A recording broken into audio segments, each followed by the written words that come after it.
Good evening. Tonight, we go after the story of an extraordinary personality. He's Salvador Dali, the great surrealist painter who sees the world through surrealist eyes.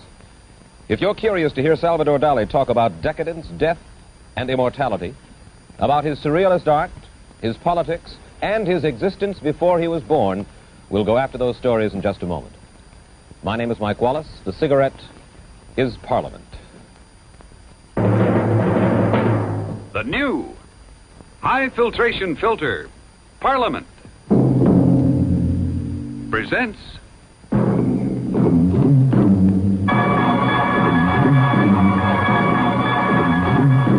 Mike Wallace Interview. We'll talk with Salvador Dali in just a moment. I think you'll welcome the change to recessed smoking because now Parliament with the recessed filter is best. The new hi-fi Parliament. And here's why. First, Parliament is best because only Parliament can give you over 30,000 traps. No other popular cigarette delivers less nicotine and tar.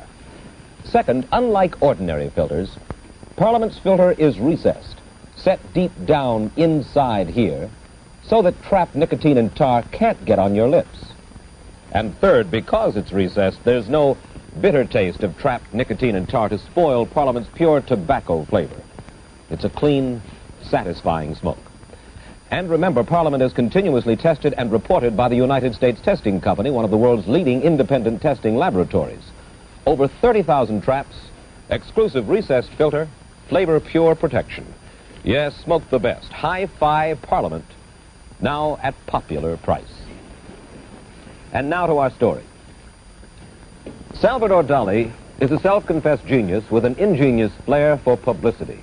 An internationally renowned modern artist, he's also designed fur-lined bathtubs, he's lectured with his head enclosed in a diving helmet, and he claims that at the basis of his ideas are, as he puts it, cauliflowers and rhinoceros horns. He paints like this. Here you see perhaps his most famous work.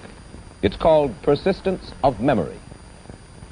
In contrast to this dreamlike picture, here is Dali's surrealistic commentary on the horrors of war. It's called The Face of War. And now an example of Dali's latest phase, the crucifixion, showing his current preoccupation with religious subjects. Now let's try to find out some more about the enigma of Salvador Dali. Dali, first of all, let me ask you this. You're a remarkable painter, and you've dedicated your life to art. In view of this, why do you behave the way that you do? For instance, you have been known to drive in a car filled to the roof with cauliflowers. You lectured, as I mentioned, once with your head enclosed in a diving helmet and you almost suffocated. You issue bizarre statements about your love for rhinoceros horns and so on. You're a dedicated artist. Why do you, or why must you, do these things? Because this kind of eccentricities correspond to the more important and the more tragical part of my life. The more important and the more tragical part? I don't understand. The more philosophical.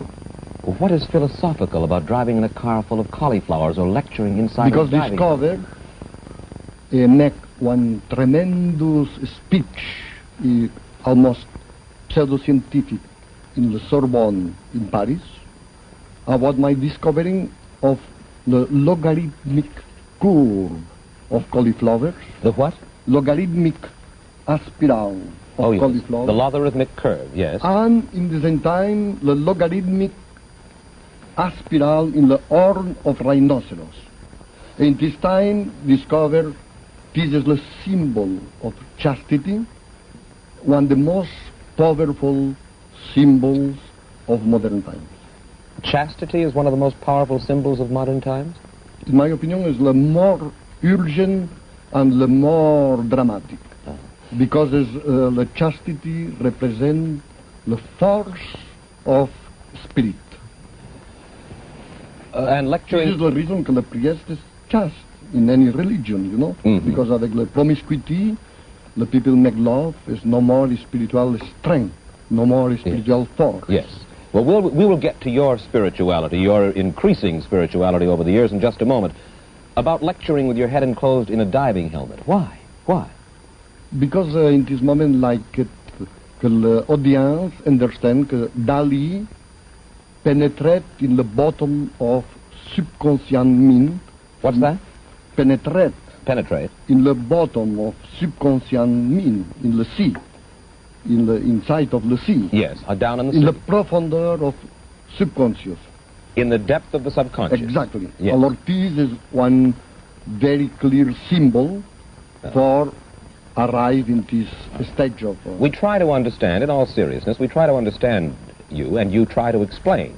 But earlier this week, you told our reporter, I like to be a clown, a buffoon.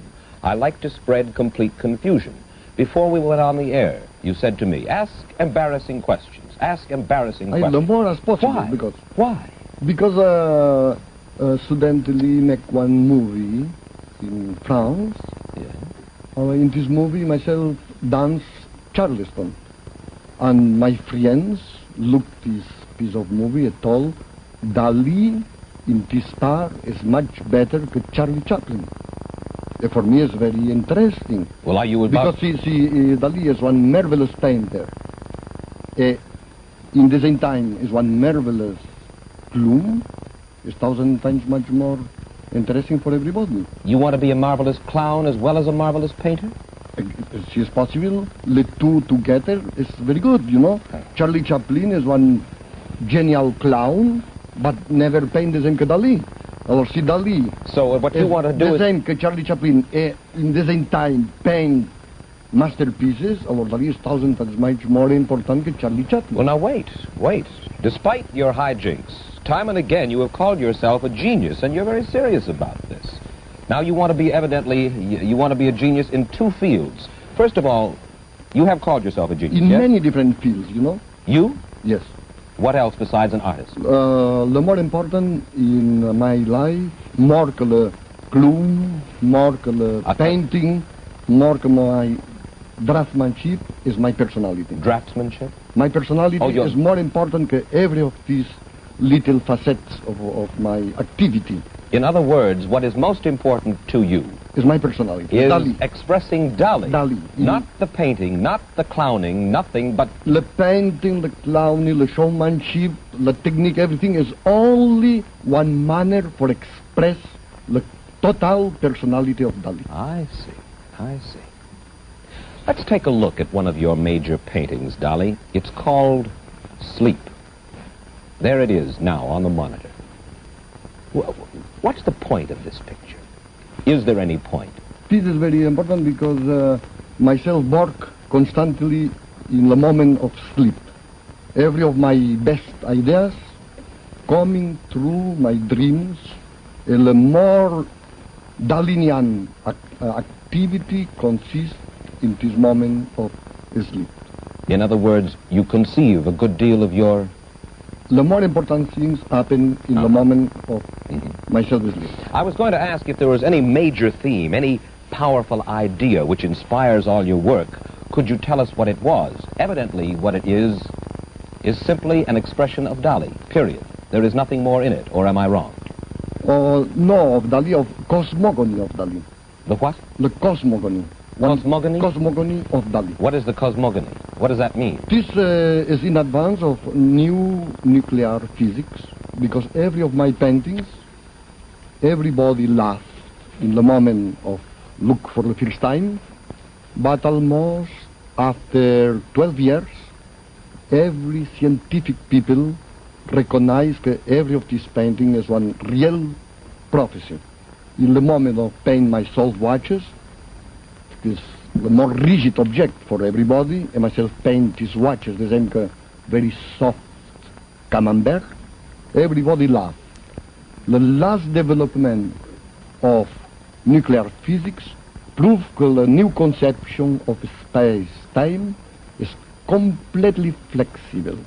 Not only this, in the microphysics, the time works in reverse. This proves that this object of completely surrealistic approach of soft watches is completely true and scientific. Dali, I must confess, you lost me about halfway through, and I'm not sure that we can Let me try it another way. What does a painter, what does any painter contribute to the world and to his fellow men? Any painter, not just Dali. What does a painter contribute? Every painter paints the cosmogony of himself. Of himself. And it's as simple as that. Exactly. Which contemporary... Raphael paints the cosmogony of Raphael. Raphael is the Renaissance period. Yes. Dali paints the atomic age and the Freudian age. Nuclear scenes and psychoanalytic scenes. Which contemporary painters, if any, do you admire? First Dali, after Dali, Picasso, and after this, the others. But these, Dali and Picasso, are the only two that really... The two really only excite big you. geniuses of modern times. The two geniuses of modern times are Dali and Picasso. In your autobiography, you wrote this. You said, I adore three things: weakness, old age, and luxury. Why? Because the luxury is one product of monarchy. And myself, every day, becoming more monarchic. Not in political way, because never is Dali is interested in politics. In politics, yes. But in philosophical and cosmogonical way, yes. All right. Because in the modern science, the new discoveries of chromosomes and physics and biology, everything prove that the monarchy is the more luxurious things in the life. The most luxurious. All right. Now, old age. And the most perfect. And the most perfect. And old age? Why do you adore old age? Because believe that the young people is completely stupid, you know? Young people are stupid. It's only necessary, only believe some old people, the same Leonardo da Vinci, or arrive at some real achievement. And weakness. Why do you adore weakness? Because in the modern physics, everything is weak. You know, it's everything, every proton, antiproton, neutron, p meson What do you mean is weak? surrendered of weakness, of nothing. In this moment, the most fantastic thing in physics is the antimatter. Every new physician talk about antimatter. Dali painted 20 years ago the first antimatter angels. You write in your biography that death is beautiful. What's beautiful about death? Why is death beautiful? This is one feeling. Everything is erotic, in my opinion. Everything is what? Is erotic. Erotic. Is ugly. Immediately, so arrive the feeling of death. Everything becoming noble and sublime. Oh, in other words, life is erotic and therefore ugly. Death is not erotic, but sublime, therefore beautiful. And beautiful. Ah. You know, for instance, you, Mickey Ballas, now is you a little good face, a little handsome, but accidentally you becoming dead. Yes. Everybody take out the chapeau, you becoming one fantastic man. Everybody respect you 1,000 times much better, you know. Are you making... Is this by way of a suggestion, sir? Exactly. See you make one striptease, you're becoming ugly in 1 second. Oh, I agree. I agree. Tell me this, what do you think will happen to you when you die? Myself no believe in my death. You will not die? No believe in general in the death, but in the death of Dali, absolutely no. Not. She believe in my death becoming very unfried is almost impossible. You fear death? Yes. Death is beautiful, but you fear death. Exactly. Because Dali is contradictory and paradoxical in anything. Well, yes, indeed, Dali is paradoxical and contradictory, but why this fear of death? What do you fear in death, Dali? Because there is no sufficient convince of my fight in religion. There's no, in the moment of myself believe more. You're not sufficiently convinced of your faith exactly in religion. Well, now, I spoke with you about a year ago, and we talked about religion, and you said that as the years go by, you embrace Roman Catholicism more and more with your mind, but not yet completely with your heart.